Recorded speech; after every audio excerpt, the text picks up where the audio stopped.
Assalamualaikum warahmatullahi wabarakatuh. Kami dari kelompok 4 akan menjelaskan tentang pengambilan keputusan. Baiklah, sebelum saya menjelaskan materi, saya ingin memperkenalkan diri. Perkenalkan, nama saya Agustina Rahmayani, saya dari kelas 01 SAKM 003 dan rekan saya. Perkenalkan, nama saya Rahma Hamdayani dari kelas 01 SAKM 003. Pengambilan keputusan. Pengertian pengambilan keputusan. Pengambilan keputusan merupakan proses pemecahan masalah dengan menentukan pilihan dari beberapa pilihan alternatif untuk menetapkan suatu tindakan di masa depan. Ada dua jenis keputusan, yaitu: 1. Keputusan terprogram. Keputusan yang terprogram adalah keputusan yang terstruktur atau yang muncul berulang-ulang. Jika sering terjadi suatu situasi khusus, maka biasanya akan digunakan aturan, kebijakan, dan prosedur rutin untuk memecahkannya. Pada tingkat tertentu, keputusan terprogram ini akan membatasi kebebasan seorang manajer. Misalnya, dalam memutuskan jumlah bahan baku yang harus tersedia di gudang, manajer tidak bisa terlepas dari prosedur perhitungan yang biasa digunakan. Di sisi lain, keputusan terprogram dapat membebaskan manajer dari tugas-tugas rutin. 2. Keputusan yang tidak terprogram. Keputusan yang dikatakan tidak terprogram apabila keputusan itu baru pertama kali muncul dan tidak tersusun. Sebab akibat dari suatu situasi di mana ada suatu kemendesakan untuk segera mengambil tindakan dan memecahkan masalah yang timbul. Tahap-tahap dalam pengambilan keputusan yaitu: 1. Riset, yaitu mempelajari lingkungan atau kondisi yang memerlukan keputusan. 2. Perancangan, yaitu mendaftar, mengembangkan, dan menganalisis tindakan yang mungkin. Kegiatan ini meliputi proses-proses untuk memahami, menghasilkan, memecahkan, dan menguji kelayakan pemecahan tersebut.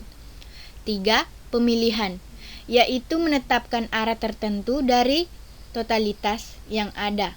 Pemilihan ditentukan dan dilaksanakan. Gaya pengambilan keputusan yaitu gaya dekretif atau pengarahan. Orang yang menggunakan gaya dekretif memiliki gaya toleransi rendah terhadap ambiguitas dan bersikap rasional dalam cara berpikirnya. Yang kedua, gaya analitis. Pembuatan keputusan bergaya analitis mempunyai jauh lebih banyak toleransi bagi ketidakjelasan daripada jenis direktif. Yang ketiga, gaya konseptual. Pribadi-pribadi dengan gaya konseptual cenderung amat luas dalam pandangan mereka dan akan banyak melihat alternatif. Yang keempat, gaya perilaku. Para pengambilan keputusan bergaya perilaku bekerja sama dengan orang lain.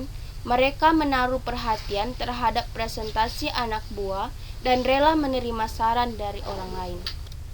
Model pengambilan keputusan yaitu: yang pertama, model keputusan klasik. Model keputusan klasik berpandangan bahwa manajer bertindak dalam kepastian. Manajer menghadapi masalah dengan terdefinisikan dengan jelas dan mengakui kemungkinan semua alternatif tindakan dan konsekuensinya. Yang kedua, model keputusan administratif adalah pengambilan keputusan yang menggambarkan bahwa manajer membuat keputusan situasi yang ditandai dengan keputusan tak terprogram, ketidakpastian, dan ambiguitas.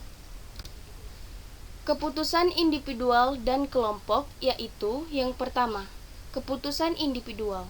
Dalam pengambilan keputusan individual, manajer membuat pilihan tindakan yang disukai. Keputusan ini dibuat sendiri berdasarkan informasi yang dimiliki manajer dan tanpa partisipasi orang lain. Yang kedua, keputusan kelompok. Pengambilan keputusan adalah pembuatan keputusan oleh kelompok-kelompok terkait isu-isu yang dianggap penting dalam kelompoknya. Dalam menggunakan kelompok, manajer harus memperhatikan keuntungan dan kerugian dari kelompok tersebut. Keuntungan: Yang pertama, informasi dan pengetahuan lebih banyak. Yang kedua, lebih banyak alternatif yang harus dihasilkan. Yang ketiga, penerimaan terhadap hasil akhir akan lebih besar. Yang keempat, komunikasi yang lebih baik akan muncul. Sedangkan kerugian, yang pertama, membutuhkan waktu yang lebih lama dan biaya yang lebih besar, karena waktu yang hilang lebih banyak. Yang kedua, menimbulkan kompromitas. Yang ketiga, satu atau beberapa orang barangkali akan mendominasikan kelompok. Yang keempat, tekanan kelompok akan muncul dan membatasi kreativitas individual.